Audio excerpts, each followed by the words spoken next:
Arab Saudi sedang menggali lubang selebar sekitar 1.300 kaki untuk sebuah proyek bernama The Cube. Ini adalah kotak raksasa yang dirancang untuk menampung sebuah kota dalam ruangan di tengah-tengah kota lain. Proyek ini dirancang untuk menampung lebih banyak orang daripada beberapa kota kecil dan mengelilingi mereka dengan dunia digital yang selalu berubah. Apa yang tersembunyi di balik desain futuristik ini? Mari kita cari tahu. Tentu saja, sebuah blok Minecraft ala fiksi ilmiah di tengah kota bersejarah pasti akan menjadi landmark. Tapi bagi para arsitek ini, itu hanyalah misi sampingan. Mereka sebenarnya ingin menciptakan sebuah metropolis berskala penuh di dalam satu bangunan.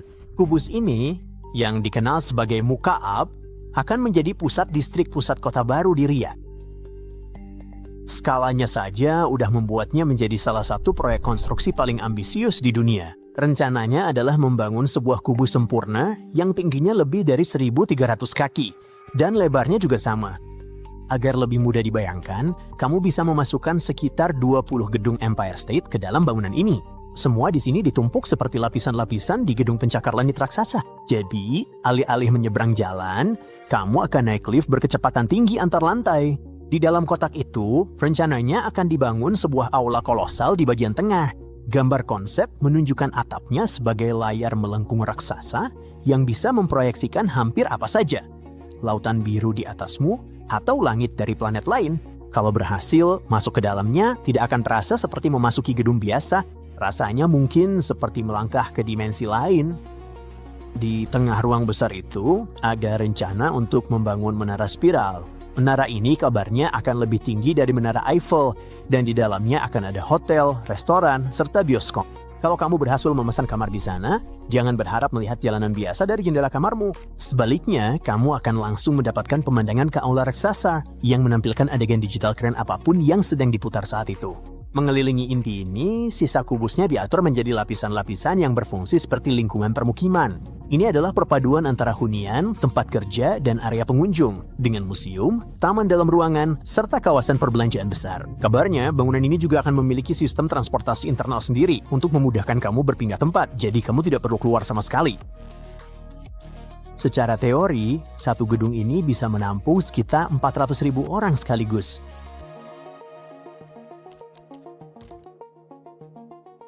Arab Saudi tidak menghabiskan uang sebanyak ini hanya untuk mengumpulkan gambar keren dari drone. Negara ini ingin masa depannya tidak terlalu bergantung pada minyak, melainkan lebih pada wisatawan, perusahaan teknologi, dan acara internasional besar.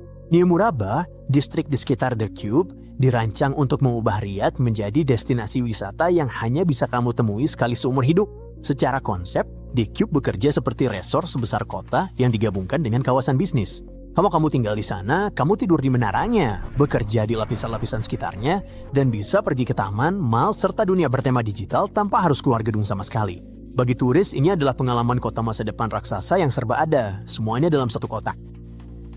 Waktunya bukan kebetulan. Riyadh akan menjadi tuan rumah World Expo pada 2030 dan Piala Dunia pada 2034. Jutaan orang akan datang dengan kamera di tangan.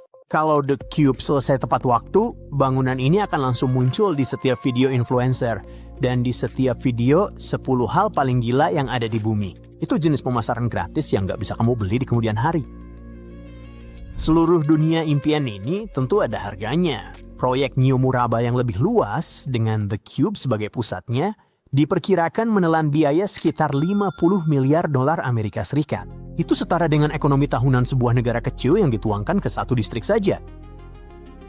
Gambar satelit awal menunjukkan sebidang gurun kosong di pinggiran kota. Gambar terbaru dari tahun 2024 memperlihatkan sebuah kawah persegi raksasa tepat di lokasi di mana The Cube akan dibangun. Para pekerja sudah menggali sekitar 353 juta kaki kubik tanah, cukup untuk mengisi ribuan kolam renang Olimpiade. Kalau kamu perbesar gambarnya, kamu akan melihat deretan ekskavator yang menggali tanah seperti pasukan logam. Artinya, kita udah jauh melewati fase ini beneran atau bohongan. Pembangunan sudah benar-benar dimulai. Sekarang pertanyaannya jauh lebih sulit. Bisakah kamu benar-benar mengubah proyek ini menjadi kota vertikal yang berfungsi di salah satu ibu kota terpanas di dunia, tepat waktu, tanpa menjadikannya kisah peringatan termahal di dunia? Pertama, ada masalah gurun. Riyadh terletak di tengah gurun, di mana suhunya bisa sangat ekstrim. Di musim panas, suhu siang hari kadang bisa melewati 45 derajat Celcius dan bertahan di sana. Sekarang, sebuah kotak raksasa yang tertutup rapat terdengar seperti cara sempurna untuk menjebak panas, yang bagus kalau kamu mau masak sayuran, tapi tidak begitu bagus kalau kamu ingin kota yang nyaman. Para arsitek paham soal ini, jadi mereka mendesain bentuknya untuk membantu mengontrol suhu. Alih-alih kotak datar, The Cube dibungkus dengan panel segitiga yang saling tumpang tindih, terinspirasi dari pola tradisional Najdi. Segitiga-segitiga ini memecah terik matahari gurun dan menambah permukaan yang teduh.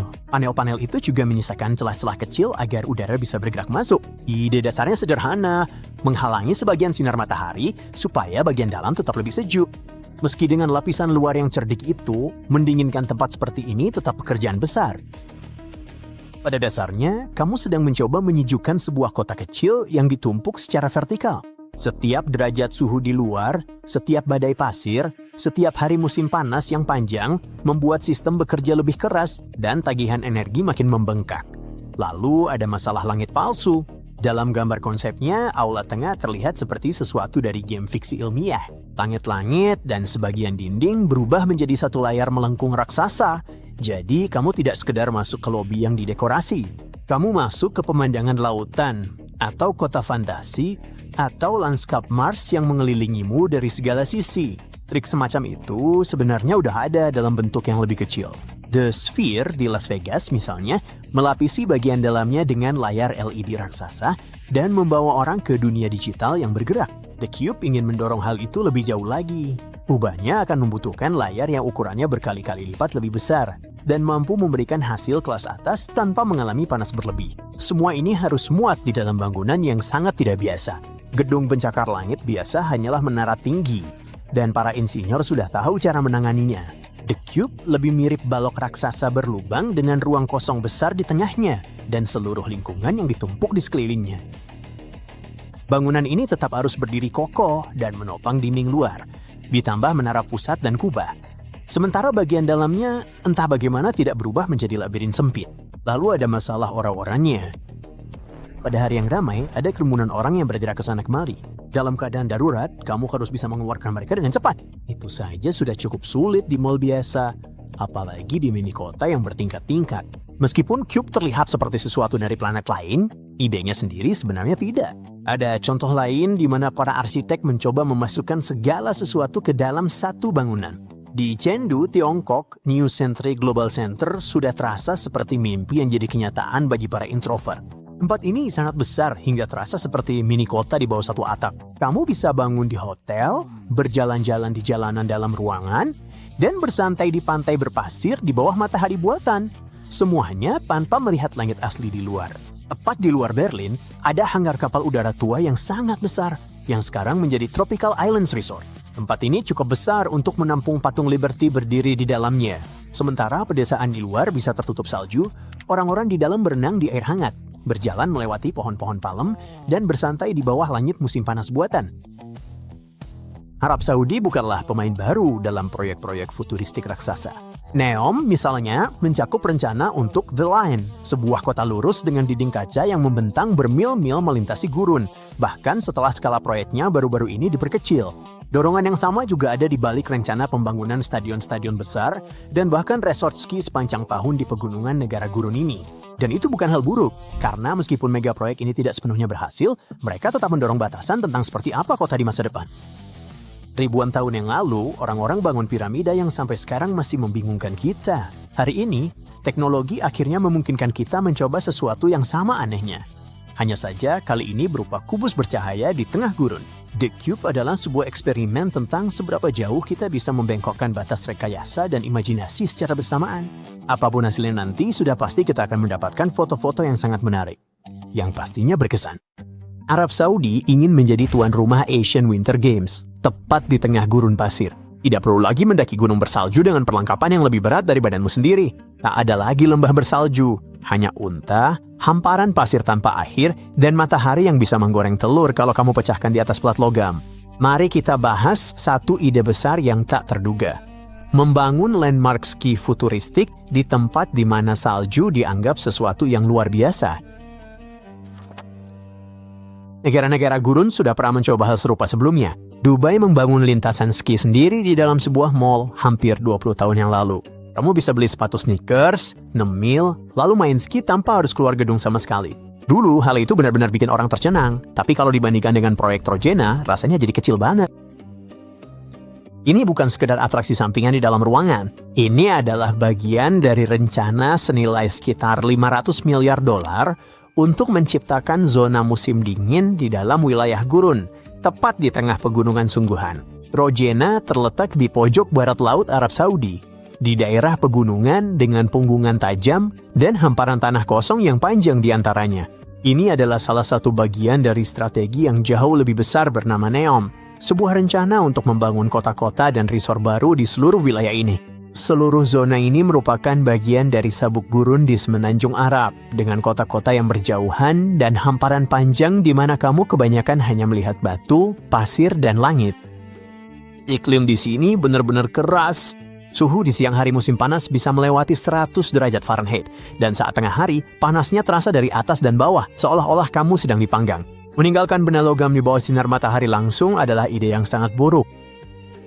Musim dingin membawa sedikit kelegaan, terutama di puncak-puncak yang lebih tinggi. Malam hari bisa terasa cukup dingin, dan sesekali puncak-puncak itu tertutup lapisan tipis salju. Kelihatannya indah, tapi saljunya tidak bertahan lama. Salju itu akan mencair dalam 1 atau 2 hari. Bahkan sebelum kamu sempat mengambil foto, apalagi berpikir untuk bermain ski. Mungkin kamu bertanya-tanya, tapi kenapa repot-repot sejauh itu hanya demi sebuah pusat ski? Nah, ini bagian lucunya.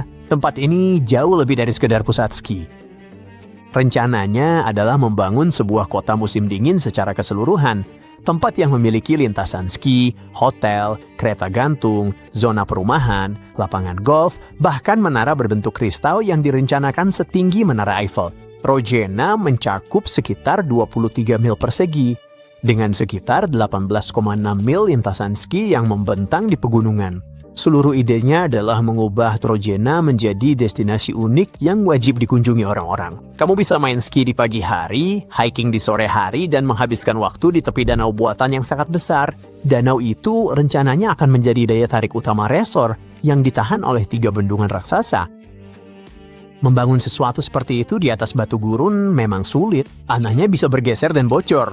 Jadi semuanya harus disegel dan diperkuat sebelum danau itu bisa benar-benar ada. Tapi, bahkan jika mereka berhasil membangun seluruh kompleksnya, masih ada satu hal yang tidak bisa diabaikan.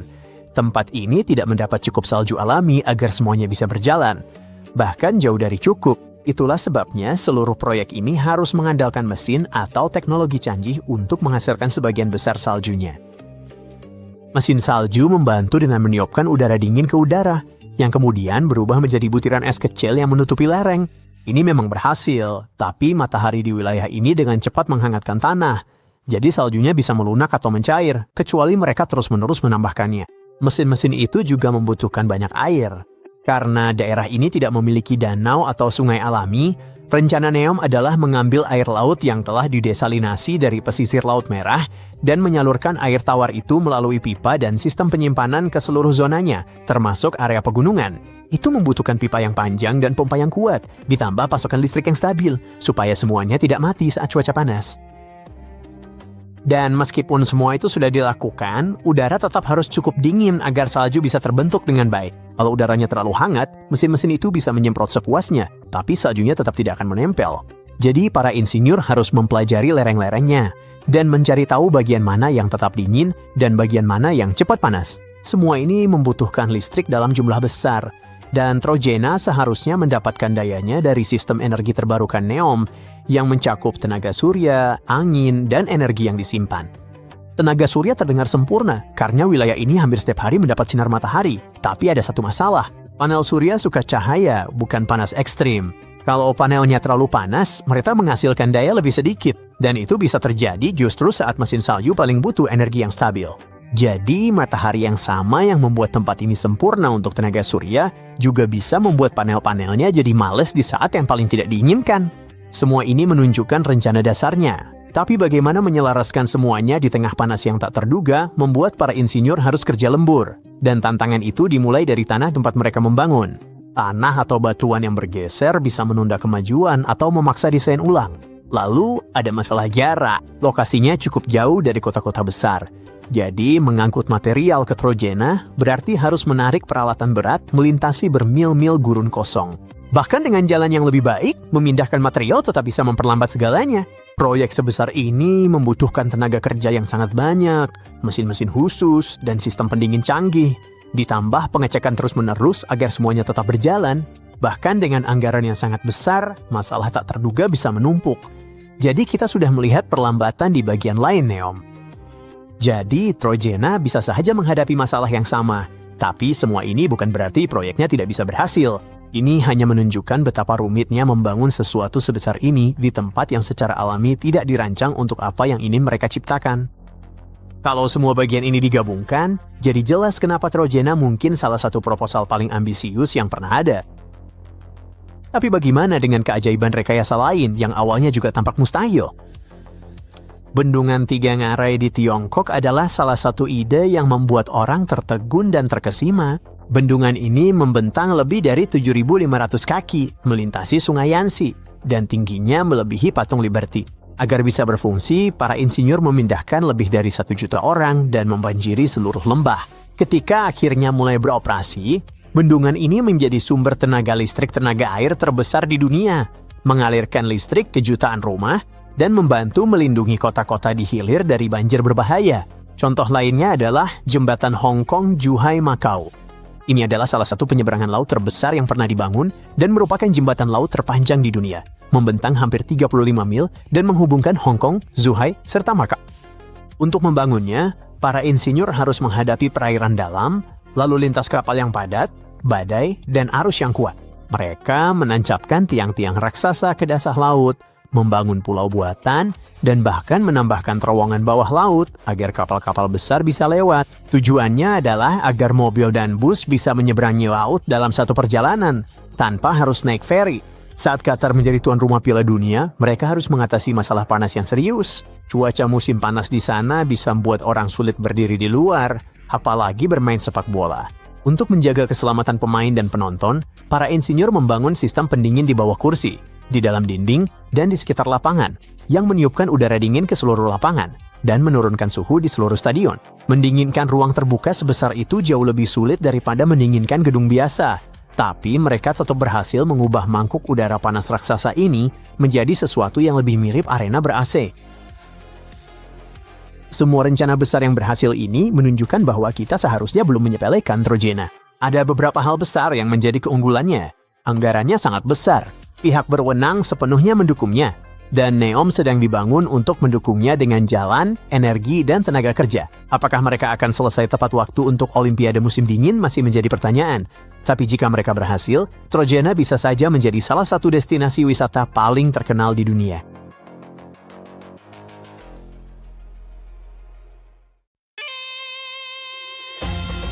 Seberapa banyak yang kamu tahu tentang Arab Saudi? Ada fakta menarik nih. Arab Saudi ternyata lebih besar dari Meksiko. Tapi 85% dari seluruh penduduknya tinggal di 2 wilayah ini. Ini sekitar 20% dari total luas wilayahnya.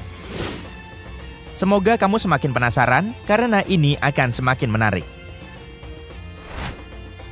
Arab Saudi terletak di bagian paling ujung Asia Barat Daya, di daratan antara Afrika dan Eurasia yang disebut Jazirah Arab. Kamu bisa dengan cepat menemukan negara ini karena merupakan yang terbesar di sana. Bahkan, Arab Saudi sebenarnya adalah negara terbesar ke-13 di dunia jika kita bicara soal luasnya. Ukurannya hampir sama dengan Greenland. Tunggu, apa? Ukurannya tidak terlihat sama besar? Ingat, peta adalah proyeksi bola dunia. Skala proyeksi pada garis lintang yang berbeda tidaklah sama, lebih dekat ke khatulistiwa. Skalanya lebih kecil, lebih dekat ke utara, skalanya semakin besar. Jadi, peta datar cukup terdistorsi, maka jangan terlalu mempercayai matamu. Ayo, kita lihat bola dunia dan temukan negara-negara ini. Ini Greenland, dan ini Arab Saudi.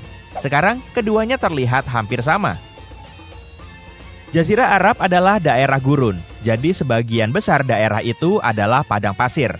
Dan karena Arab Saudi menempati sebagian besar jazirah, negara ini juga memiliki banyak gurun.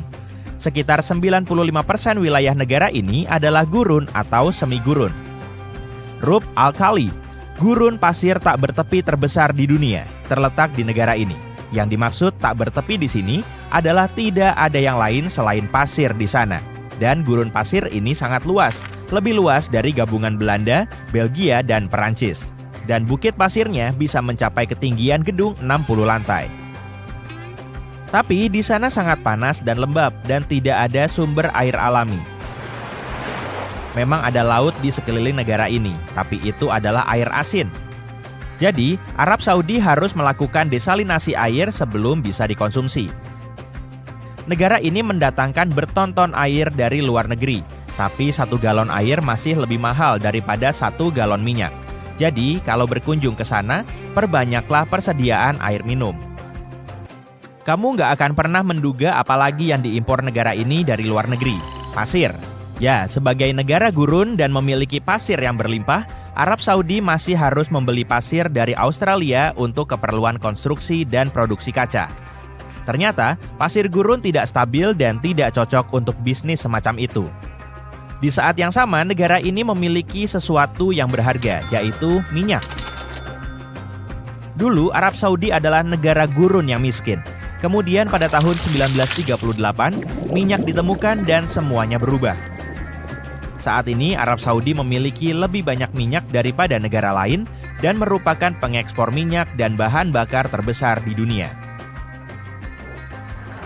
Namun, kita bisa membayangkan kondisi cuaca dan iklim yang keras membuat penduduknya memilih tempat tinggal dengan bijak. Alasan sebagian besar populasinya tinggal di sebuah area kecil adalah karena wilayah lainnya berupa gurun pasir yang panas dan tidak ada air. Inilah 7 kota terbesar di negara ini. Dammam terletak di sini, di pantai Teluk Persia. Kota ini memiliki bandara terbesar di dunia.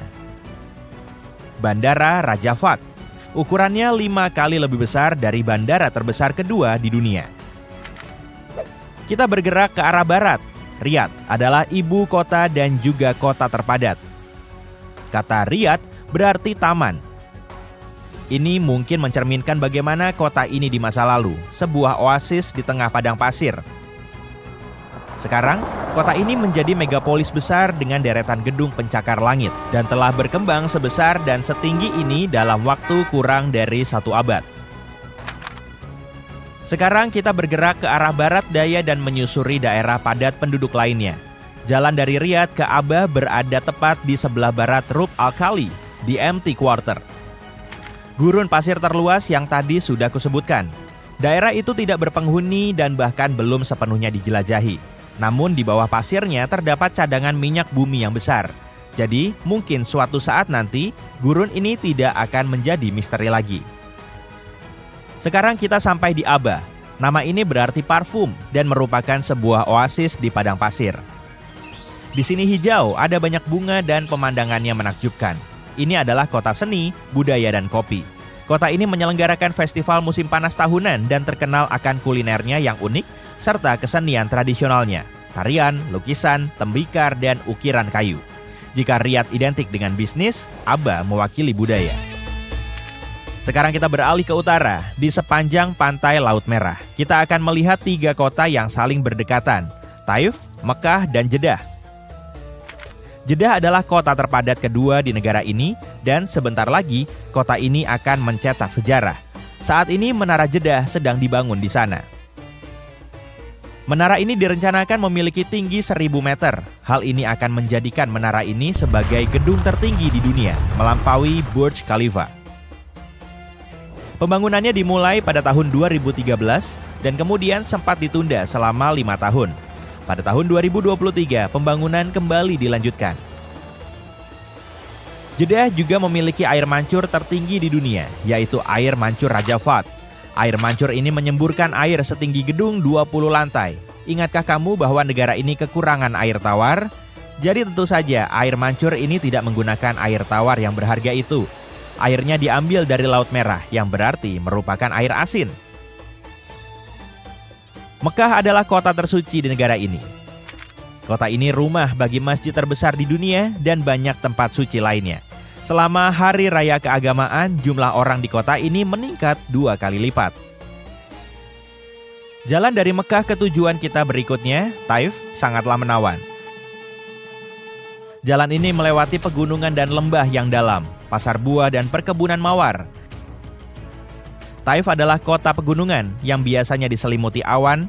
Awan-awan tersebut memberi keteduhan dan kesejukan yang sangat dibutuhkan oleh kota ini.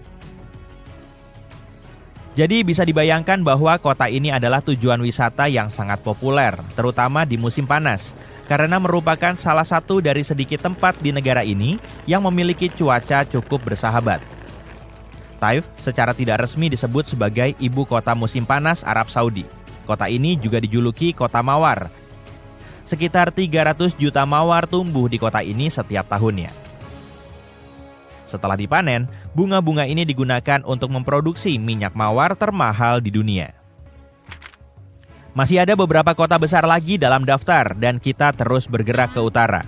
Perhentian berikutnya adalah Madinah, kota suci lainnya yang kaya akan sejarah dan menjadi rumah bagi masjid terbesar di dunia. Tidak semua pengunjung bisa melihat pusat kota karena non-muslim tidak diperbolehkan masuk ke sana. Pinggiran kota ini juga indah. Madinah adalah pusat pertanian dan paling dikenal akan pohon kurmanya. Ada sekitar 300 jenis pohon kurma di sana. Ayo petik beberapa dan bergerak ke barat laut.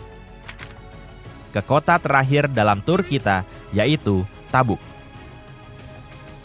Ini adalah kota kuno yang sudah ada sejak ribuan tahun lalu. Itulah kenapa kita bisa menemukan petroglif kuno di berbagai tempat.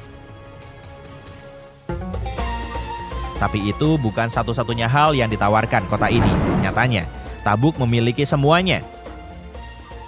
Landmark kuno, lanskap berbatu yang menawan, pantai-pantai indah di tepi Laut Merah. Banyak festival dengan beragam kuliner dan musik tradisional Arab Saudi. Terlebih lagi, wilayah ini subur dan sangat ideal untuk bercocok tanam. Di Tabuk, penduduknya menanam jeruk, kurma, dan zaitun. Sekilas tentang landmarknya, ada situs warisan dunia UNESCO, yaitu Reruntuhan Nabatean. Dan Kastil Tabuk adalah salah satu kastil tertua di dunia. Kamu juga bisa mengunjungi Gurun Hasma. Ini adalah museum formasi batuan langka yang muncul secara alami selama berabad-abad. Arab Saudi sekarang masuk dalam daftar tujuanku. Bagaimana denganmu? Negara mana yang ingin kamu kunjungi?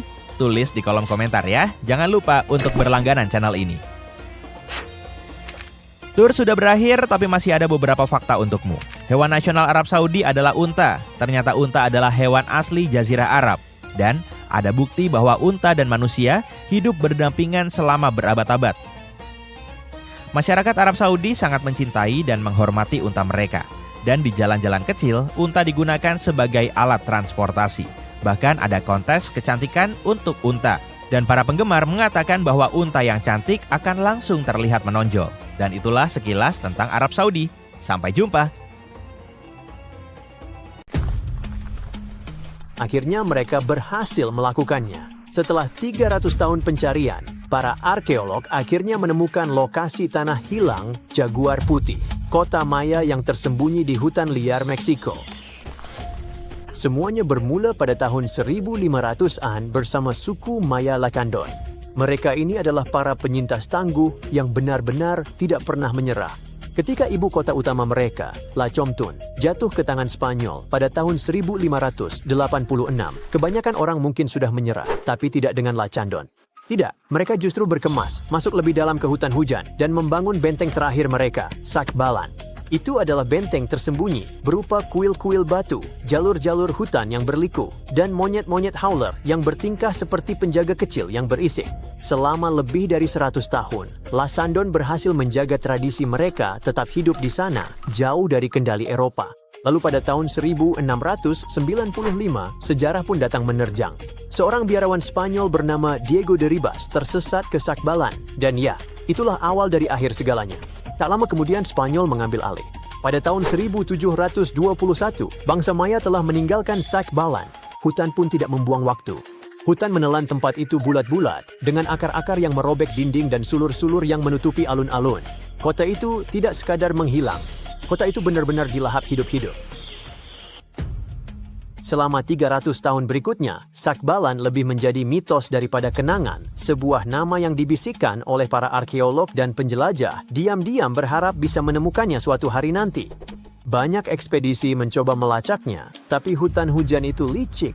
Setiap jalur terlihat sama persis. Peta-peta hancur karena kelembapan, dan bahkan GPS pun tak mampu menembus atap hijau yang tebal itu. Mencarinya seperti mencari jarum di tumpukan jerami. Kecuali tumpukan jeraminya hidup, dipenuhi duri, dan ya, dipenuhi jaguar yang dengan senang hati akan menjadikanmu santapan siang. Jadi bagaimana para ilmuwan memecahkan misteri ini? Satu kata, sebuah surat dari abad ke-17. Surat dari Diego de Ribas itu menggambarkan semua rute, sungai, dan jalur yang menuju ke Sakbalan. Surat itu menjelaskan secara rinci perjalanan para prajurit yang berjalan kaki selama 4 hari menuju sungai Lacamtun setelah meninggalkan Sakbalan. Kemudian mereka berlayar selama 2 hari dan tiba di gereja El Encuentro de Cristo, meninggalkan kano mereka, lalu melanjutkan perjalanan dengan berjalan kaki ke Danau Petén Itzá di Guatemala.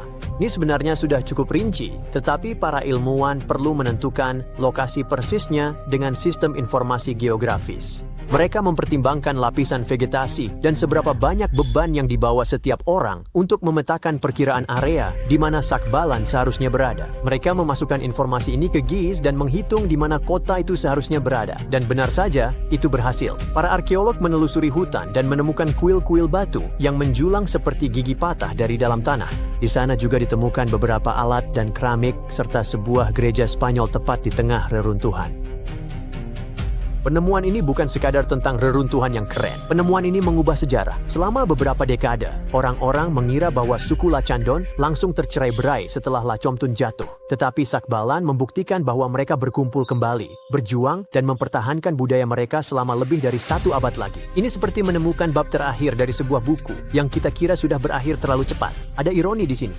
Biarawan Spanyol yang mengungkapkan Sakbalan justru ikut menyebabkan kehancurannya. Tapi suratnya, berabad-abad kemudian, juga membantu menyelamatkan ingatan tentang tempat itu. Kini, reruntuhan itu ada di cagar biosfer, dilindungi hutan yang dulu pernah menyembunyikannya. Wisatawan tidak bisa begitu saja masuk ke sana. Tempat itu masih liar, rimbun, dan penuh kehidupan. Kota itu kembali bernapas, namun dengan caranya sendiri. Para ilmuwan baru saja menemukan lagi sebuah kota yang hilang, terkubur di bawah lebatnya hutan Meksiko. Kota itu telah bersembunyi di sana selama 600 tahun. Tempat itu bernama Gencola dan ukurannya sangat besar, sekitar 360 hektar dengan lebih dari 1.100 bangunan, 2,5 mil tembok pertahanan, jaringan jalan sendiri, dan rencana kota yang sangat terorganisir. Karena letaknya sangat jauh di dalam hutan, Anda tidak akan pernah menyadari betapa besarnya kota itu kecuali Anda menghabiskan bertahun-tahun menjelajahinya. Namun teknologi modern datang menyelamatkan dengan menggunakan LIDAR, semacam alat pemindaian laser. Para peneliti terbang di atas lokasi tersebut dan hanya dalam 2 jam, mereka sudah memiliki peta 3 dimensi lengkap dari seluruh kota. Gencola dibangun sekitar tahun 1350 hingga 1521 pada masa Pra-Columbus. Dan dulunya kota ini sangat ramai dengan kehidupan. Kota ini merupakan pusat utama bagi masyarakat Zapotec yang telah ada di wilayah tersebut sejak sekitar tahun 600 sebelum Masehi. Keluarga-keluarga di sana tinggal di rumah dengan halaman tengah yang besar dikelilingi oleh kamar-kamar, dan ketika ada anggota baru, mereka cukup menambah kamar dan memperluas rumah mereka. Mereka memanfaatkan pegunungan sekitar sebagai dinding alami dan menyalurkan air pegunungan untuk saluran pembuangan. Banyak bangunan mereka yang masih berdiri, yang luar biasa mengingat sudah begitu lama waktu berlalu. Menjelang akhir tahun 1400-an, bangsa Zapotec benar-benar menjadi kekuatan besar di sepanjang pantai Pasifik. Mereka bahkan berhasil melawan bangsa Aztec yang terus-menerus berusaha memperluas wilayahnya. Di Gencola, mereka berhasil bertahan dari pengepungan brutal selama 7 bulan. Namun meskipun bersembunyi di pegunungan membuat mereka aman, itu bukanlah solusi yang sempurna. Mereka tidak memiliki cukup air bersih atau lahan pertanian untuk memberi makan semua orang. Hanya 12 mil jauhnya, kota Tehuantepec yang lebih kecil memiliki apa yang mereka butuhkan. Jadi bangsa Zapotec pindah ke sana tepat sebelum orang Spanyol datang pada tahun 1521. Apa yang telah dilihat para ilmuwan sejauh ini baru permukaannya saja. Pemindaian LIDAR itu mengungkapkan lebih dari 1.000 bangunan, dan para arkeolog merencanakan penelitian bertahun-tahun untuk memahaminya semua. Alih-alih menggali semuanya dan berisiko merusak, mereka akan menggunakan teknologi pemindaian canggih untuk terus mempelajari kota itu dengan aman. Baiklah, sekarang mari kita melompat ke seberang dunia ke Mesir, di mana para arkeolog menemukan sebuah kota yang benar-benar hilang bernama Imet, tersembunyi di Delta Nil bagian timur. Tempat itu terkubur di bawah lapisan lumpur, air, dan waktu, bersembunyi di rawa yang telah bergeser dan berubah selama ribuan tahun. Para ilmuwan pertama kali menyadarinya dari ketinggian, dalam bentuk-bentuk samar fondasi bata lumpur yang terlihat di citra satelit. Bentuk-bentuk itu tampak goyah dan seperti hantu, tapi terlalu rapi untuk dianggap alami.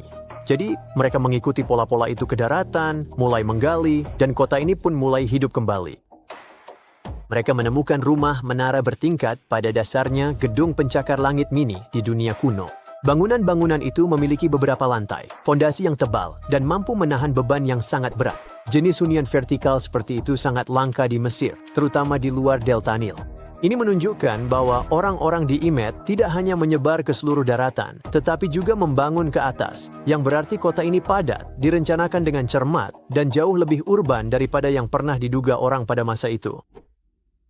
Dan bukan hanya soal hunian mewah saja, para arkeolog juga menemukan pusat pengolahan gandum dengan area kerja yang berlapis, kandang hewan, dan ruang-ruang terorganisir untuk produksi makanan. Jelas, ini adalah kota dengan perekonomian nyata yang berjalan di baliknya. Tak jauh dari sana, mereka menemukan sebuah jalan upacara yang dulunya mengarah ke kuil Wadjet, Dewi Pelindung Imet. Namun kemudian, bangunan-bangunan lain didirikan di atas jalan itu, yang menunjukkan bahwa pemujaan terhadap Wadjet memudar seiring waktu.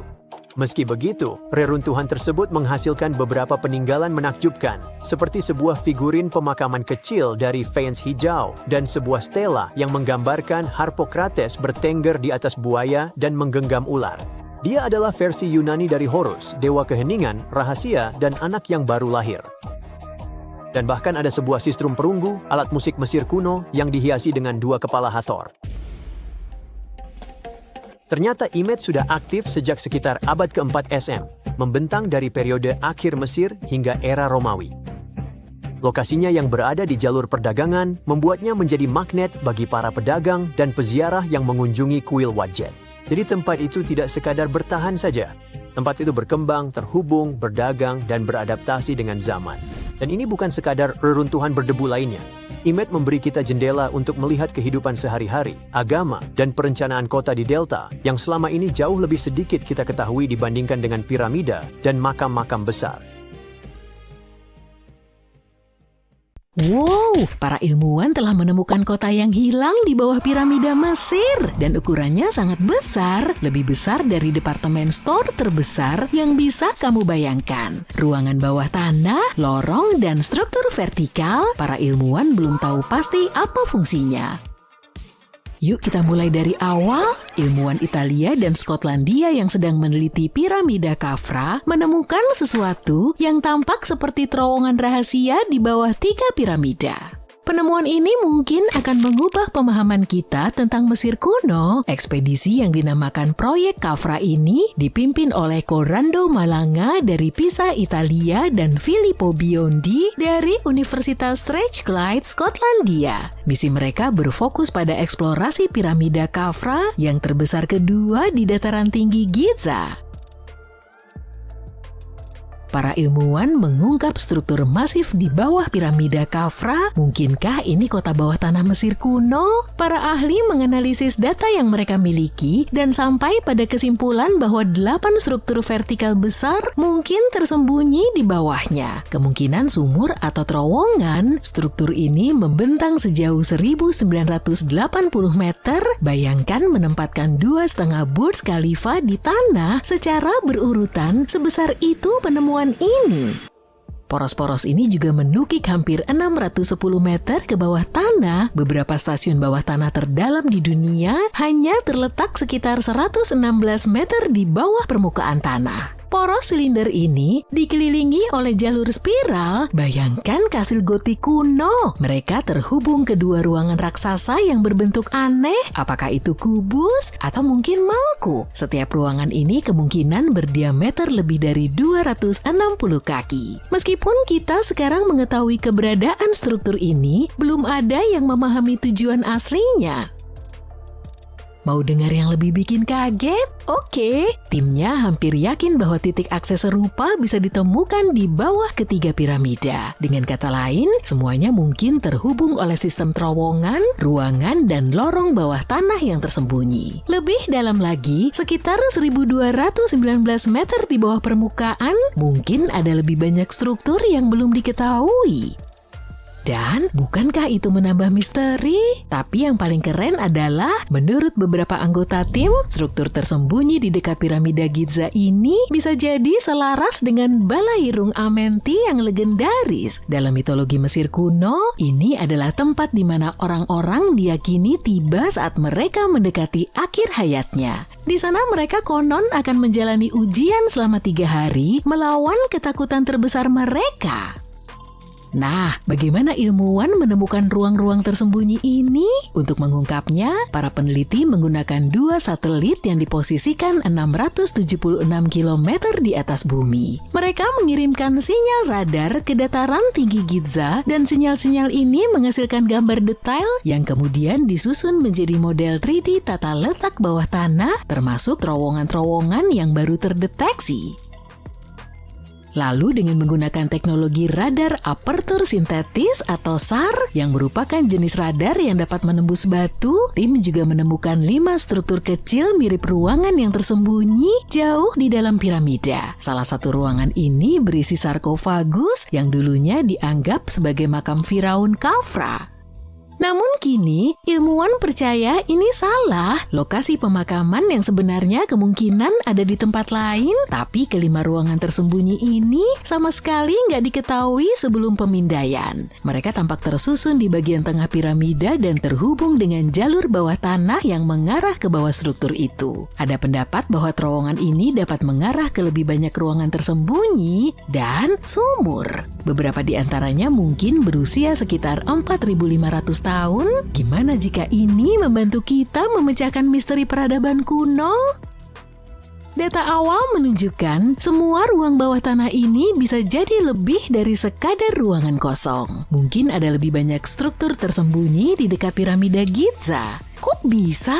Karena strukturnya tampaknya mencakup bagian-bagian yang berongga dengan jalur spiral yang mengarah lebih dalam lagi ke bawah tanah. Penyempurnaan gambar yang mengindikasikan hal ini bisa mengungkap jaringan bawah tanah yang luas, bisa jadi itu kota utuh yang tersembunyi di bawah permukaan. Nah, di balik semua kehebohan penemuan ini, banyak juga orang yang gak percaya dengan keberadaan kota bawah tanah itu. Mereka skeptis terhadap penemuan arkeologi di Mesir ini karena belum ada verifikasi dari sesama ahli. Itulah sebabnya beberapa arkeolog dan ahli radar membantah keabsahan klaim tersebut. Mereka menjelaskan bahwa teknologi yang digunakan untuk membuat penemuan itu mungkin belum cukup canggih untuk menghasilkan citra bawah tanah yang sedetail itu. Menurut mereka, 5 ruangan kecil yang ditemukan di dekat permukaan bisa jadi terbentuk alami karena area tersebut sudah memiliki makna sakral jauh sebelum pembangunan piramida. Beberapa ahli bahkan menolak penggunaan metode radar dalam konteks ini sama sekali. Mereka menyebut metode ini belum terbukti secara ilmiah dan mempertanyakan akurasinya. Penemuan ini juga membuat diskusi tentang mitos Mesir kuno serta potensi keberadaan teks-teks tersembunyi di bawah piramida Giza jadi panas lagi. Tata letak ruangan bawah tanah yang baru terdeteksi memiliki kemiripan dengan cerita mitologi tentang Balairung Catatan, ruang yang konon menyimpan kebijaksanaan awal Mesir. Jika terkonfirmasi, temuan ini dapat secara signifikan mengubah pemahaman tentang topografi sakral Mesir. Selain itu, kota yang hilang di bawah piramida Mesir ini bisa menjadi bukti fisik dari struktur bawah tanah yang sebelumnya tidak diketahui. Makanya tim proyek Khafra sangat ingin memulai penggalian untuk mengonfirmasi temuan mereka. Tapi mendapatkan persetujuan dari otoritas Mesir adalah proses yang menantang. Penemuan-penemuan ini masih perlu melalui tinjauan sejawat sebelum diterima oleh komunitas akademik. Sebagai informasi tambahan, penemuan arkeologi terbaru di Mesir ini menyusul penemuan lain yang melibatkan struktur aneh di bawah kompleks pemakaman kerajaan Giza yang menurut peneliti asalnya bukan dari alam. Para arkeolog menggunakan teknik penginderaan jauh dan menemukan struktur misterius berbentuk L di bawah tanah di pemakaman barat Giza. Area ini dikenal sebagai tempat pemakaman anggota keluarga kerajaan dan pejabat tinggi. Banyak makam di pemakaman tersebut memiliki mastaba di atas tanah, struktur batu persegi panjang atau bata lumpur dengan atap datar. Tapi ada area di tengah pemakaman yang gak ada struktur di atas tanah. Untuk menyelidiki wilayah yang belum dijelajahi ini, tim menggunakan Electrical Resistivity Tomography dan Ground Penetrating Radar. ERT bekerja dengan mengirimkan arus listrik ke dalam tanah dan mengukur resistensinya untuk mendeteksi sisa-sisa arkeologis. Sedangkan GPR mengirimkan radar ke dalam tanah dan memetakan struktur berdasarkan pantulan radar tersebut. Tim menemukan anomali sekitar 2 meter di bawah permukaan. Tampaknya itu adalah struktur berbentuk L dengan panjang setidaknya 10 meter. Hasil pembacaan menunjukkan struktur tersebut telah ditimbun dengan pasir setelah dibangun. Ini membuat tim berhipotesis itu bisa jadi campuran pasir dan kerikil atau mungkin rongga udara. Anomali ini diklasifikasikan sebagai struktur sangat resistif yang berarti tidak terjadi secara alami. Motoyuki Sato, penulis utama studi dan profesor di Universitas Tohoku, Jepang, mengklaim bahwa struktur tersebut bukan formasi alami karena bentuknya yang tajam. Hal aneh lainnya tentang piramida Mesir kuno adalah para sejarawan telah lama meyakini piramida tersebut dibangun terutama untuk kaum bangsawan serta individu berstatus tinggi yang memiliki kekayaan dan kekuasaan untuk menciptakan struktur masif semacam itu. Tapi penelitian baru dari situs arkeologi Tombos di Sudan modern menantang asumsi ini. Masalahnya, piramida Tombos mungkin berfungsi sebagai tempat pemakaman bagi pekerja rendahan dan juga para elit. Para pekerja keras dari masyarakat kuno mungkin menemukan tempat peristirahatan terakhir mereka di beberapa monumen yang paling terlihat, termasuk piramida. Terletak di sepanjang sungai Nil di wilayah kuno Nubia, Tombos menjadi bagian dari Mesir setelah penaklukan wilayah tersebut sekitar 1400 sebelum Masehi. Saat itulah Mesir membangun situs ini untuk memperkuat kendali kolonialnya. Para pekerja di Tombos membangun piramida, tapi piramida-piramida tersebut jauh lebih sederhana dibandingkan piramida Giza yang terkenal. Tim peneliti menganalisis ulang 110 kerangka manusia dari Tombos yang awalnya diteliti pada tahun 2012. Khususnya mereka memeriksa entesis, area tempat tendon dan ligamen melekat pada tulang. Analisis semacam itu dapat memberikan gambaran seberapa banyak pekerjaan fisik yang dilakukan seseorang. Ketika orang kerja berat, tulangnya sering mengembangkan punggungan dan benjolan yang khas pada titik-titik perlekatan ini karena tekanan pada tendon dan ligamen. Beberapa kerangka menunjukkan sedikit perubahan pada entesis mereka yang mengindikasikan mereka berasal dari kalangan atas. Sedangkan kerangka lain menunjukkan perubahan signifikan, menandakan mereka adalah pekerja dari kelas bawah. Temuan ini benar-benar membantah pemahaman kita sebelumnya tentang pemakaman piramida, khususnya anggapan bahwa hanya kaum elit yang dimakamkan di piramida karena piramida memang dirancang untuk mereka. Penelitian terbaru ini dapat membuktikan bahwa para pekerja kelas bawah pun pada akhirnya dapat bersemayam di dalam struktur-struktur monumental ini. Pernahkah kamu membayangkan bagaimana kerennya bangunan masa depan? Nah, tunggu dulu. Karena kecerdasan buatan akan merevolusi dunia arsitektur. AI adalah sahabat yang hebat. AI dapat memberikan para arsitek alat bantu yang luar biasa untuk menciptakan bangunan menakjubkan yang nggak hanya menakjubkan tapi juga ramah lingkungan dan sangat efisien. Jadi, mari kita lihat seperti apa masa depan kita yang indah. Pertama-tama, kamu tahu bagaimana kota bisa menjadi sangat sibuk dan membuat kewalahan kan? Nah, coba tebak. AI hadir untuk menyelamatkan hari dan membuat kota kita menjadi sangat pintar. Bayangkan, kamu melaju di jalan dengan mobil terbangmu. Ya, kita akan memilikinya. Berkat AI, lalu lintas akan mengalir seperti mimpi. Gak ada lagi kemacetan yang tak berujung. Kota ini tahu di mana lokasi-lokasi yang paling mungkin terjadi tindak kriminal dan mengambil langkah proaktif untuk membuat kita tetap aman. Rasanya seperti memiliki pahlawan super di setiap sudut. Dan hey, lupakan sampah yang menumpuk. AI memastikan sampah dikelola secara efisien, menjaga kota kita tetap bersih dan segar. Mereka bisa bertindak sebagai manajer kota yang dapat mengoptimalkan segala sesuatu, mulai dari lalu lintas hingga keselamatan dan bahkan pembuangan limbah. Mereka dapat menganalisis banyak sekali data dari berbagai tempat, seperti sensor dan media sosial. Dengan semua informasi tersebut, mereka dapat membantu perencana kota untuk membuat keputusan brilian yang membuat hidup kita menjadi lebih baik. Oke, jadi kamu berjalan-jalan di jalan, dan matamu langsung terpesona oleh bangunan yang luar biasa. Lekukan dan fiturnya yang futuristik membuatnya menonjol dari yang lain. Dan gak hanya menarik perhatianmu, tapi juga membuat alam menyukainya. Kamu mungkin mengira bahwa ini dirancang oleh arsitek jenius, namun kamu nggak tahu bahwa ini sebenarnya adalah kolaborasi antara manusia dan kecerdasan buatan. Bayangkan, memiliki seorang teman desain super pintar yang bisa menghasilkan ribuan ide bangunan luar biasa dalam sekejap mata. Itulah yang dilakukan oleh perangkat lunak desain berbantuan AI untuk para arsitek. Perangkat lunak ini dapat menghasilkan dan menilai banyak sekali pilihan desain. Mereka mempertimbangkan hal-hal seperti bahan terbaik untuk digunakan dan penempatan yang sempurna untuk bangunan. Selain itu, dengan menganalisis data dan menghitung angka, algoritma dapat membantu mengoptimalkan desain bangunan. Mereka dapat memastikan meminimalkan penggunaan energi, menghemat air dan mengelola limbah dengan baik. Setiap bangunan berusaha untuk mengurangi biaya, menghemat energi, dan mempromosikan dunia yang lebih baik. Hasilnya, karya arsitektur yang sangat indah dan sangat praktis. Lanskap kota di masa depan akan dihiasi dengan bangunan-bangunan yang mengagumkan ini. Oh, tapi itu belum cukup mengesankan bagimu? Nah, bagaimana dengan bangunan futuristik yang menakjubkan yang tampaknya menentang gravitasi? Bangunan ini nggak terbuat dari batu bata dan mortir tradisional. Oh, tidak. Keajaiban ini dibuat dengan menggunakan kekuatan pencetakan 3D. Dengan bantuan AI, para arsitek merancang setiap detail yang rumit dan memasukkan semua data penting, seperti bahan apa yang akan digunakan dan bagaimana kondisi lokasi dapat mempengaruhi struktur bangunan.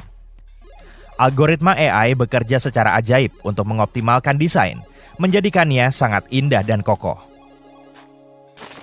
Pencetakan 3D pada dasarnya seperti memiliki mesin ajaib yang dapat menciptakan struktur mengagumkan langsung dari film fiksi ilmiah. Dan AI ikut serta untuk memastikan struktur ini nggak hanya cantik, tetapi juga kuat. Di kota masa depan, pencetakan 3D akan menjadi alat bantu arsitek yang utama.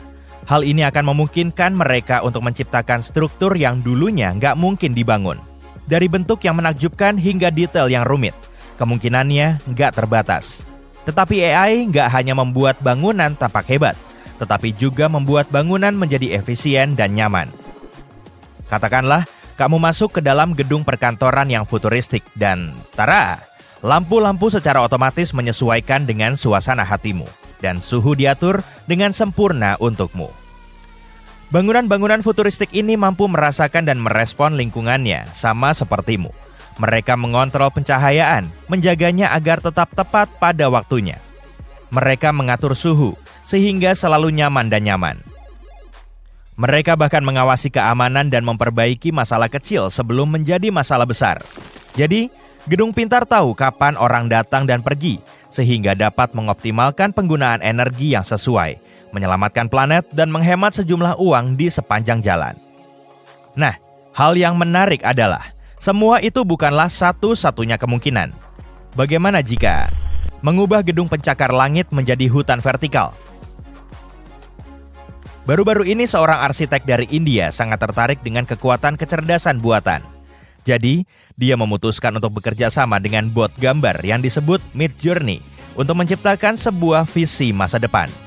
Namun, alih-alih dunia robotik yang membosankan, mereka justru menginginkan sesuatu yang spektakuler. Dengan petunjuk teks seperti teknologi utopis dan menara futuristik, arsitek dan AI mulai bekerja. Coba tebak? Midjourney nggak mengecewakan. Mereka menyulap sebuah dunia di mana bangunan-bangunan diselimuti oleh hutan vertikal yang rimbun dan dihiasi dengan bentuk-bentuk yang terinspirasi oleh alam. Mereka ingin menciptakan masa depan yang berkelanjutan, yang selaras dengan lingkungan. Sang arsitek, Manas Bhatia, sangat positif terhadap potensi AI. Dia nggak melihatnya sebagai ancaman bagi pekerjaannya, tetapi sebagai alat yang ampuh untuk perubahan positif. Dia membayangkan masa depan di mana arsitek dan AI berkolaborasi untuk membuat desain yang menakjubkan. Dalam proyeknya, Bhatia bahkan meminta AI untuk membayangkan struktur simbiosis dan berlubang, dan AI merespons dengan gambar apartemen yang terletak di dalam pohon yang berlubang. Bayangkan, sebuah dunia di mana bangunan itu sendiri menjadi bagian alam yang hidup dan bernapas. Bhatia percaya, alam harus memainkan peran besar dalam arsitektur. Dia suka merancang struktur yang merangkul keindahan dan fungsionalitas alam. Dari bangunan yang dibangun di sekitar pepohonan hingga fasad yang mengatur suhu, dia sangat menyukai perpaduan arsitektur dengan alam. Dengan arsitek seperti Bhatia dan kekuatan super AI, masa depan kota akan menjadi luar biasa. Jadi, bersiaplah untuk masuk ke dunia di mana alam dan teknologi hidup berdampingan dalam harmoni yang sempurna. Ini adalah mimpi yang kita nggak sabar untuk melihatnya menjadi kenyataan. Atau, kalau kamu bukan penggemar berat pepohonan, bagaimana dengan yang satu ini? Gedung pencakar langit yang nggak terbuat dari batu bata padat, melainkan keajaiban tiup. Zumo, sebuah perusahaan arsitektur di Barcelona, menggunakan keajaiban AI untuk menghidupkan struktur yang bergoyang ini. Bangunan-bangunan superstruktur tiup ini menjulang tinggi di atas kota-kota masa depan seperti balon-balon yang menyala di langit. Inilah bagian terbaiknya. Bangunan tiup ini memiliki kekuatan super yang berkelanjutan. Kamu dapat memompanya hingga mencapai ketinggian yang menjulang tinggi, meratakannya agar mudah diangkut, dan membangunnya kembali dimanapun dibutuhkan. Ditambah lagi, bangunan ini ditenagai oleh energi terbarukan, sehingga mengurangi dampaknya terhadap lingkungan. Cukup keren kan? Masa depan melesat ke arah kita seperti roket. Kecerdasan buatan dapat menjadi saus rahasia yang membuat karya arsitek menjadi lebih istimewa. Namun, dengan kekuatan yang besar, ada tanggung jawab yang besar pula. Kita harus menggunakan AI dengan bijak dan etis. Untuk saat ini kita nggak perlu khawatir tentang mesin yang akan menggantikan arsitek. Kecerdasan buatan masih membutuhkan tangan manusia, atau kita akan berakhir dengan bangunan yang terlihat seperti pisang tumbuk atau es krim cone, kecuali kalau itu adalah kesukaanmu. Selain itu, manusia memiliki satu keuntungan penting. Mereka, adalah manusia. Kita harus ingat bahwa kecerdasan buatan gak memiliki kecerdasan emosional. Kecerdasan buatan memang jenius, namun gak dapat sepenuhnya memahami perasaan dan suasana yang kita manusia dambakan di dalam ruangan kita.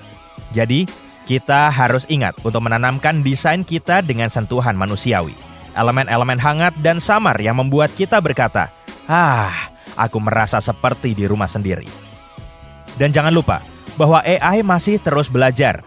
Pada dasarnya, AI baru saja mengambil langkah pertamanya, dan kita harus bersabar dan memberinya waktu untuk berkembang.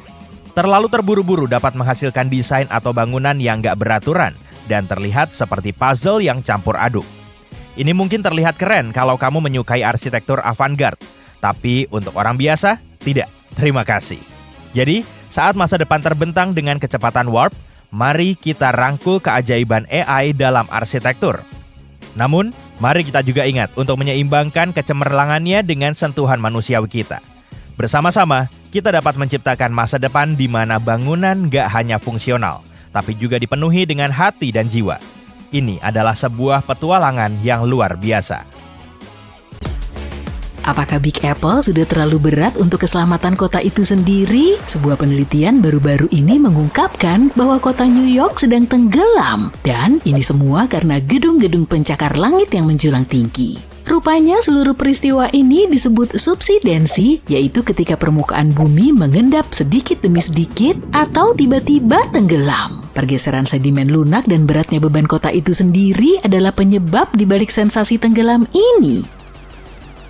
Sekarang jangan terlalu khawatir, studi ini menemukan bahwa New York tenggelam dengan kecepatan 1-2 mm per tahun. Memang itu tidak terdengar banyak, tetapi ada beberapa bagian kota yang tenggelam lebih cepat dari itu. Situasi penurunan permukaan tanah ini dapat menimbulkan masalah bagi kota ini, terutama karena kota ini berada di dataran rendah dan dihuni oleh lebih dari 8 juta orang. Jadi sangat penting bagi pemerintah setempat untuk membuat beberapa strategi untuk mengatasi risiko banjir yang terus meningkat dan naiknya permukaan air laut.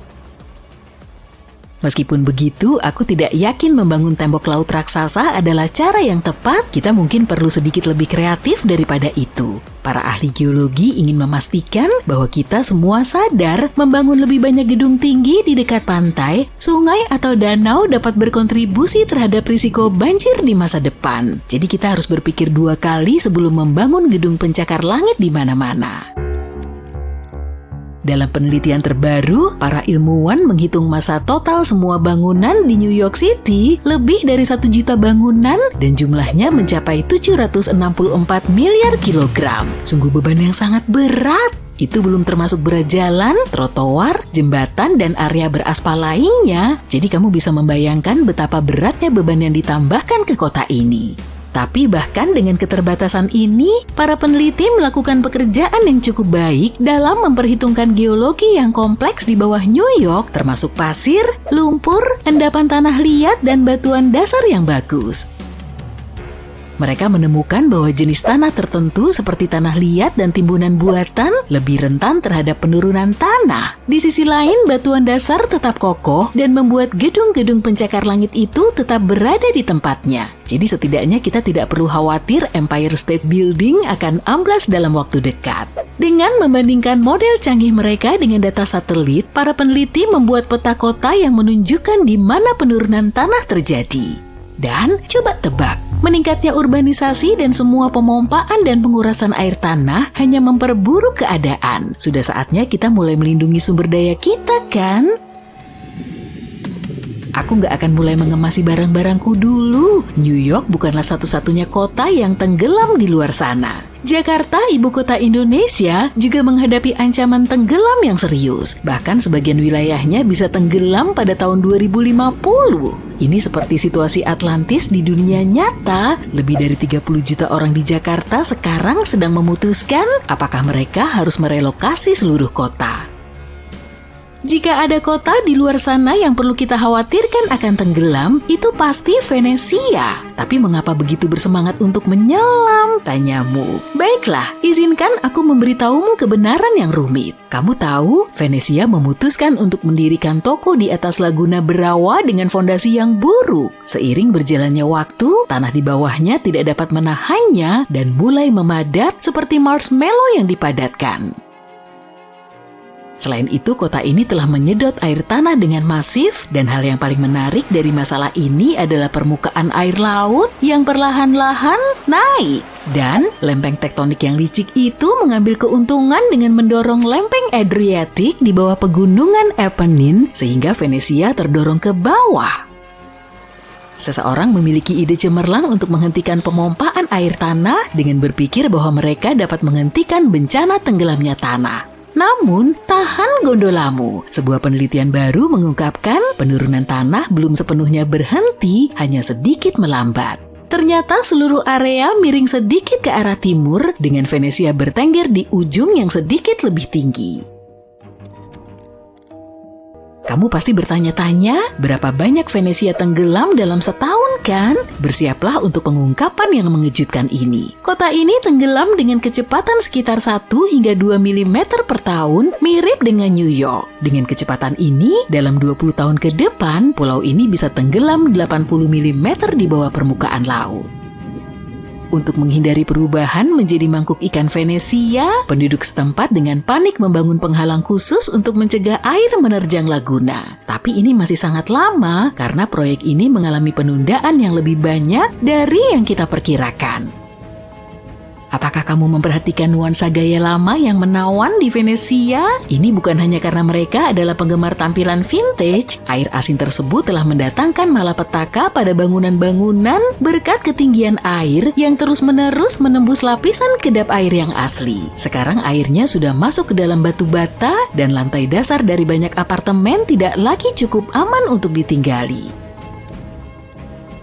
Kapan Venesia akan tenggelam? Sulit untuk mengatakan dengan pasti. Penurunan dan kenaikan permukaan air laut berjalan lambat dan tidak dapat diprediksi seperti kura-kura yang sedang berlari maraton. Tapi para ahli telah memperingatkan bahwa jika keadaan terus berlanjut seperti ini, Venesia bisa saja melakukan gaya punggung di bawah ombak pada tahun 2100.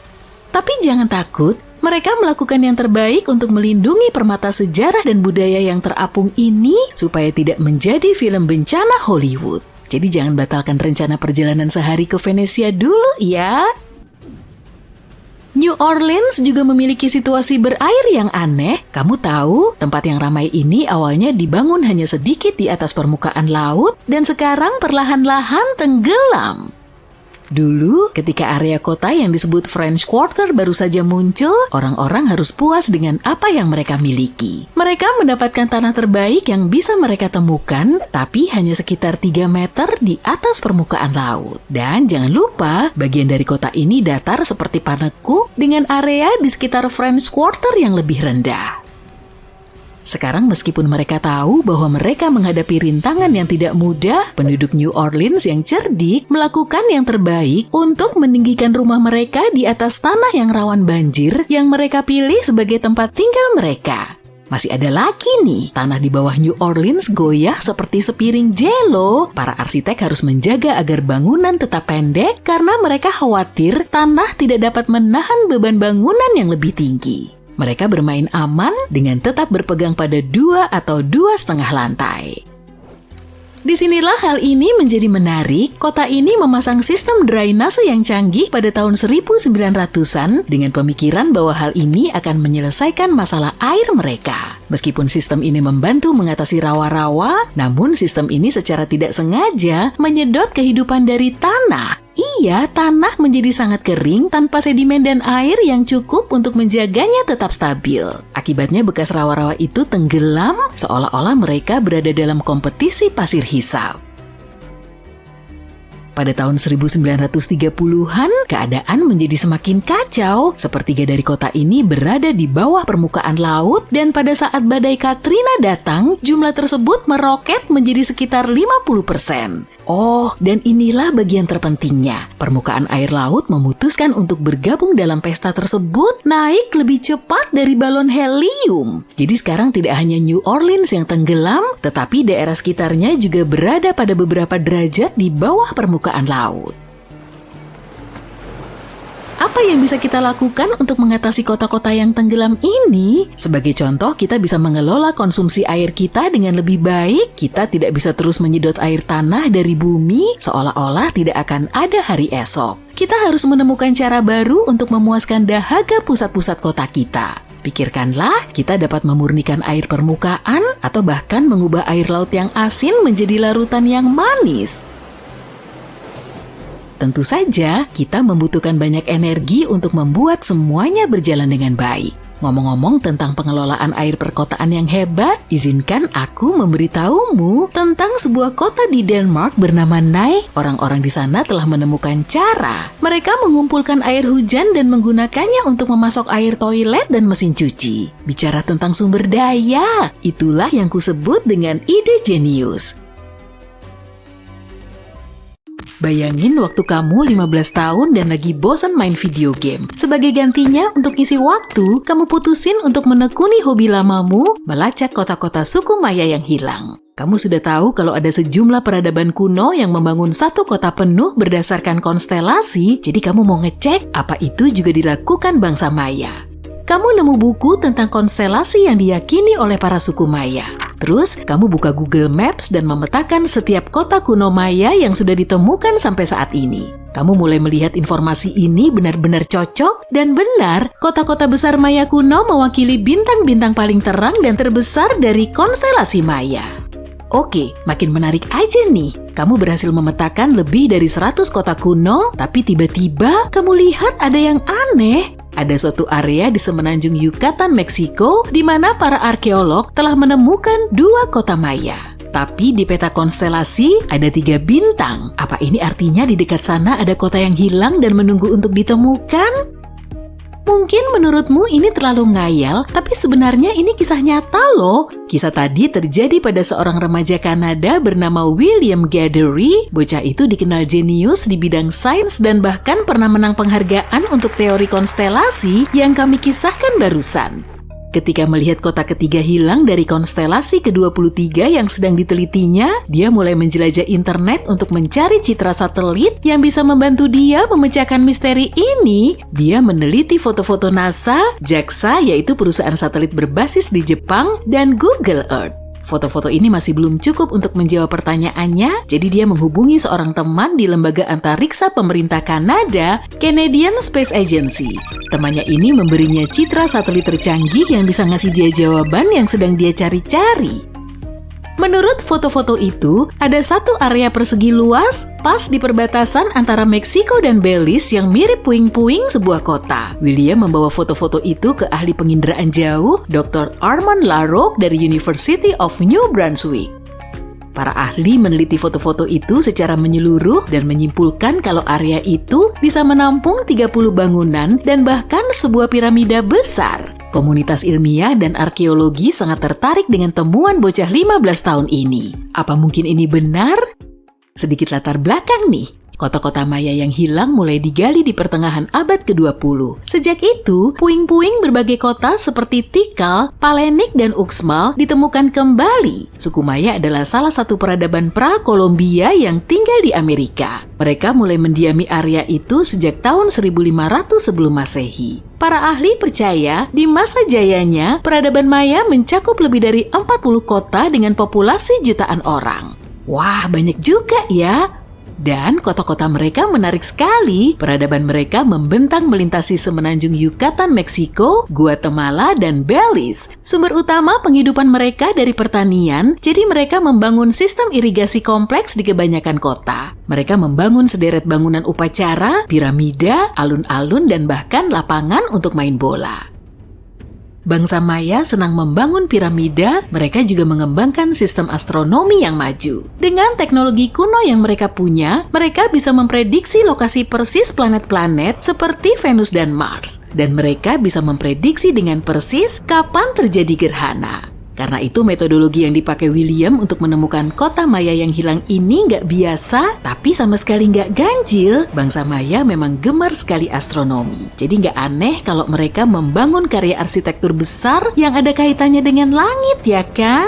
Dan mereka bukan yang pertama melakukan ini loh. Ada cabang Egiptologi yang khusus menyelidiki bagaimana piramida Giza dibangun sejajar dengan rasi Orion. Artinya tiap piramida sengaja dibangun agar segaris dengan salah satu bintang besar di sabuk Orion. Menurut William, awal dia punya ide untuk melihat rasi Maya itu karena dia nggak paham kenapa suku Maya membangun kota-kota di tempat itu. Kebanyakan kota besar seperti Chichén Itzá dan Uxmal nggak berlokasi di dekat sungai atau aliran air penting manapun. Justru kota-kota itu dibangun di tanah pinggiran dan di puncak-puncak gunung, dan ini yang bikin William bingung. Perkiraannya, mungkin ini ada kaitannya dengan astronomi.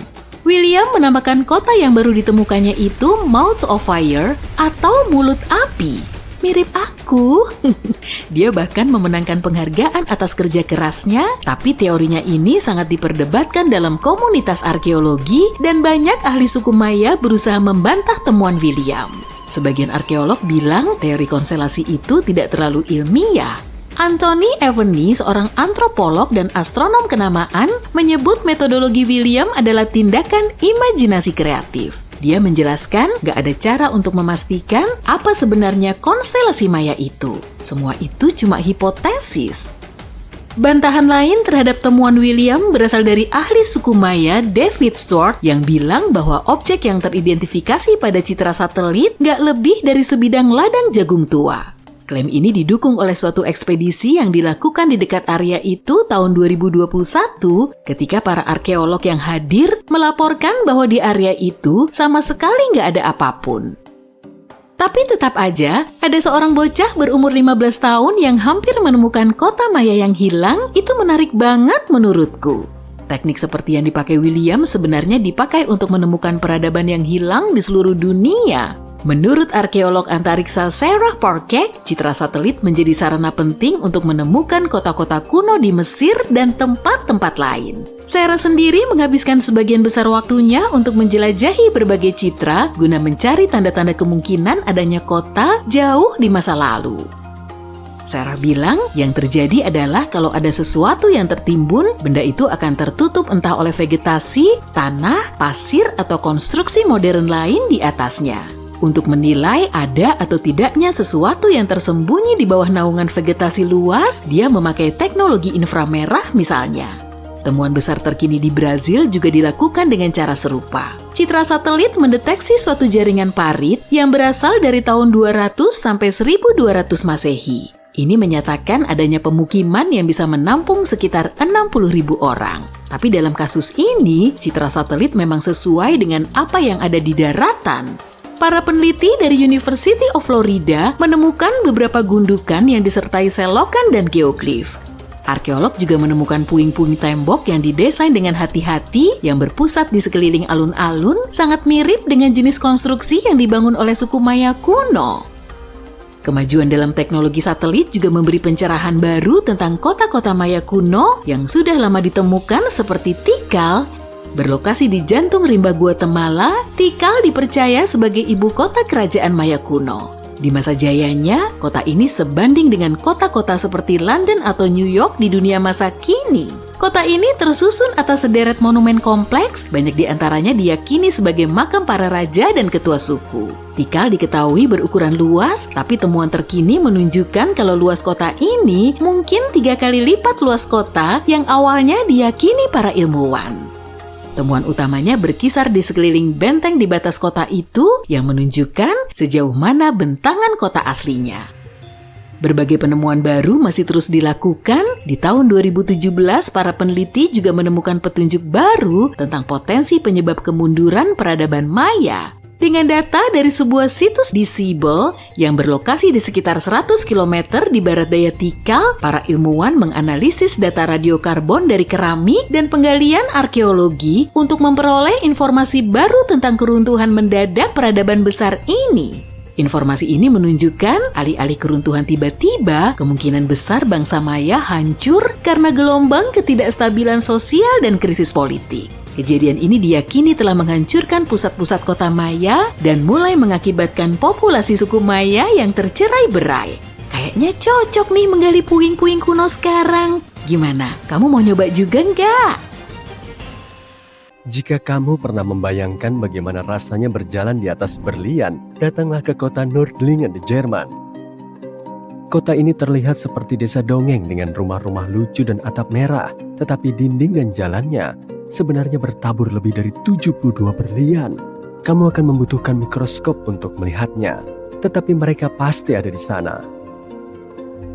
Ketika orang pertama datang untuk tinggal di sini sekitar abad ke-9 Masehi, mereka yakin bahwa mereka menetap di sebuah kawah gunung berapi. Mereka tidak tahu bahwa batu yang mereka gunakan untuk membangun rumah ternyata bertahtakan jutaan berlian kecil, dan asal mula kawah itu berasal dari luar dunia ini. Sebuah asteroid berdiameter sedikit lebih besar dari 1 kilometer menghantam planet kita sekitar 14 juta tahun yang lalu di tempat yang sekarang dikenal sebagai Bavaria dan meninggalkan kawah selebar 26 kilometer. Batuan dasar kawah berada di bawah panas dan tekanan yang sangat kuat, sehingga gelembung-gelembung karbon di dalamnya berubah menjadi berlian-berlian kecil dengan konsentrasi yang tidak ditemukan di tempat lain di dunia. Penduduk setempat tidak memperhatikan rumah-rumah mereka yang dibangun dari sisa-sisa tumbukan asteroid yang berkilauan saat matahari terbit. Kemudian, pada tahun 1960-an, 2 ahli geologi tiba dari Amerika Serikat, mempelajari lanskap dari kejauhan dan menyadari bahwa lanskap tersebut tidak terlihat seperti kawah gunung berapi. Setelah penelitian lebih lanjut, mereka menyadari bahwa teori mereka tentang kawah tersebut terbentuk dari atas dan bukan dari bawah terbukti benar. Mereka bahkan harus mengganti buku-buku sekolah setelah penemuan itu agar tidak menyesatkan para siswa. Setelah berita tentang kawah ini menyebar, NASA tertarik dan mengirim astronot Apollo 14 dan Apollo 16 untuk mengunjunginya guna mempelajari jenis batu apa yang akan mereka temukan di luar angkasa dan batu mana yang layak dibawa pulang. Sebuah batu bulan yang tiba dengan salah satu misi tersebut kini dipajang di museum setempat dan para astronot masih mengunjungi tempat itu.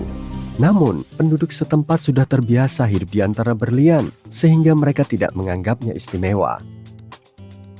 Kota Coober Pedy di Australia dikenal sebagai ibu kota opal dunia dan sepenuhnya berada di bawah tanah. Kota ini bahkan memiliki hotel bawah tanah bintang 4 pertama di dunia.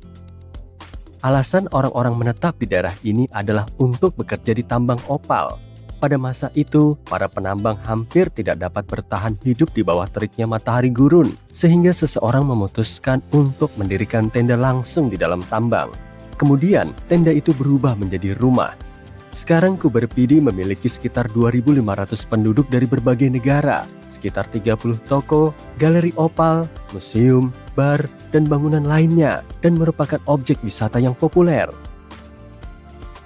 Kota Monowi, Nebraska, di Amerika Serikat, memiliki seorang wali kota, seorang juru tulis, seorang bendahara, seorang pustakawan, seorang penjaga kedai minuman, dan seorang bartender. Namun, jumlah penduduknya secara resmi hanya 1 orang. Elsie Ayler telah melakukan semua pekerjaan itu, membayar pajak untuk dirinya sendiri dan memilih dirinya sendiri sebagai wali kota sejak tahun 2004. Pada tahun 1930-an, Monowi memiliki populasi 150 orang, toko-toko kelontong, dan restoran. Ketika kondisi pertanian memburuk, satu persatu keluarga mulai meninggalkannya, hingga tinggal 1 orang. Jika kamu ingin menghemat biaya pembangunan rumah, carilah beberapa properti di kota Setenil de las Bodegas, Spanyol. 3.000 penduduk tinggal di bawah dan di sisi Gunung Cadiz, dan menggunakannya sebagai dinding dan langit-langit alami. Pemukiman pertama pindah ke sini pada masa prasejarah. Bebatuan membuat rumah-rumah tetap sejuk di musim panas dan hangat di musim dingin. Nevdas Lari di Azerbaijan dibangun sebagai anjungan minyak pada tahun 1940, tepat di Laut Kaspia. Begitu mereka menemukan cadangan minyak yang kaya, kota ini mulai berkembang dan sekarang terdiri dari jaringan anjungan dengan sekitar 5.000 orang yang bekerja dan tinggal di sini. Kota ini memiliki apartemen, jembatan, perpustakaan, pusat komunitas, dan bahkan bioskop. Desa Nagoro di Jepang memiliki nama kedua yang tidak resmi, Desa Orang-Orangan Sawah. Anak-anak terakhir yang lahir di sini lebih dari 20 tahun yang lalu. Desa ini secara resmi hanya memiliki kurang dari 50 penduduk, namun terasa lengkap berkat 350 boneka manusia seukuran aslinya. Ketika seorang wanita lokal kembali ke sini pada tahun 2000 untuk merawat ayahnya yang sudah tua, dia melihat jalanan, toko-toko, dan sekolah-sekolah yang kosong. Untuk mengubahnya, dia dan teman-temannya mulai membuat boneka-boneka lucu untuk menggantikan para penduduk. Seluruh penduduk kota Whittier, Alaska, tinggal di bawah satu atap bangunan berlantai 14 yang merupakan bekas barak. Ada sekitar 220 orang yang tinggal di sini sepanjang tahun, ditambah dengan semua toko, kantor polisi, kantor pos, rumah sakit, dan gereja. Penduduk setempat sebagian besar bekerja di bidang perikanan komersial, rekreasi, dan pariwisata, atau untuk kapal feri dan kereta api. Ide di balik keberadaan semua orang dan segala sesuatu di satu tempat adalah untuk menghemat biaya pemanasan di iklim yang selalu dingin dan membiarkan orang-orang melakukan semua urusan mereka di dalam. Dengan cara ini, mereka tidak perlu menghadapi angin kencang yang tak tertahankan.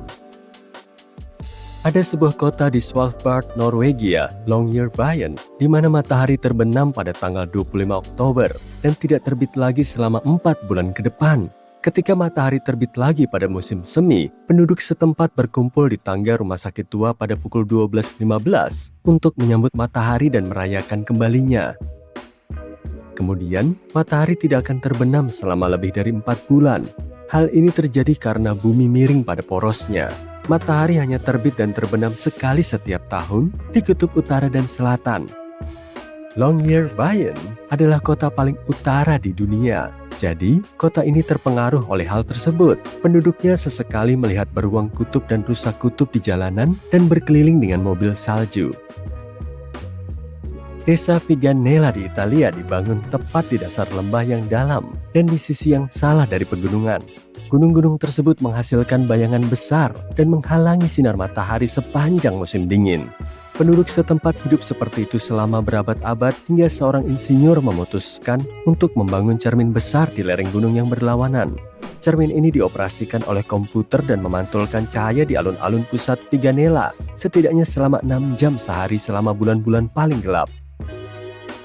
Santa Cruz de las Lote di Kolombia adalah salah satu pulau terpadat di dunia dengan sekitar 600 penduduk di area seluas 10.117 meter persegi. Para nelayan membangun pulau ini di atas landasan karang lebih dari seabad yang lalu. Mereka memilih karena lokasinya yang indah dan tidak adanya nyamuk. Keluarga para pemukim asli terus bertambah dan sebagian besar dari mereka tidak pernah meninggalkan pulau ini. Kamu hanya akan menemukan orang-orang dengan 6 nama belakang yang berbeda yang tinggal di sini. Ketika keluarga membutuhkan ruang ekstra, mereka hanya menambahkan lantai tambahan ke salah satu dari sekitar 100 rumah di kota. Sekarang kota ini memiliki sekolah, toko, gereja, dan 1 restoran. Tidak ada kemacetan karena jalanannya tidak cukup lebar untuk mobil atau truk, dan jaraknya bisa ditempuh dengan berjalan kaki. Tidak ada seorang pun di pulau ini yang mengunci pintu karena semua orang saling mengenal dan tidak ada satupun tindak kejahatan. Tempat lain di mana orang-orang tidak mengunci pintu mereka adalah desa Shani Shinganapur di India. Bahkan, rumah-rumah dan toko-toko di sana tidak memiliki pintu depan, kunci, dan gembok. Tetapi penduduk setempat tidak pernah merasa tidak aman. Penduduk percaya bahwa desa mereka berada di bawah perlindungan Dewa Shani yang akan menghukum siapapun yang mencoba mencuri sesuatu. Sebuah legenda mengatakan bahwa sekitar 300 tahun yang lalu, setelah hujan lebat dan banjir, penduduk setempat menemukan sebuah batu besar. Pada malam yang sama, Dewa Shani muncul dalam mimpi kepala desa dan berjanji untuk melindungi desa jika mereka membiarkan batu tersebut tetap berada di desa tanpa perlindungan. Dewa tersebut akan tinggal di atas batu tersebut dan mengawasi desa. Setelah bank pertama dibuka di desa tersebut, mereka menambahkan pintu kaca dan kunci elektromagnetik yang nyaris tak terlihat dengan remote control untuk menghormati tradisi. Jika kamu mencari tempat paling santai di dunia, kunjungi The Villages di Florida. Kamu tidak bisa pindah ke sini kecuali setidaknya ada 1 orang yang berusia di atas 55 tahun di rumahmu. Dan kamu harus meninggalkan anggota keluarga yang berusia di bawah 19 tahun. Alat transportasi yang paling populer di The Villages adalah mobil golf. Ada berbagai macam kegiatan menyenangkan yang bisa dilakukan oleh para penghuninya. Jadi jauh dari kata membosankan.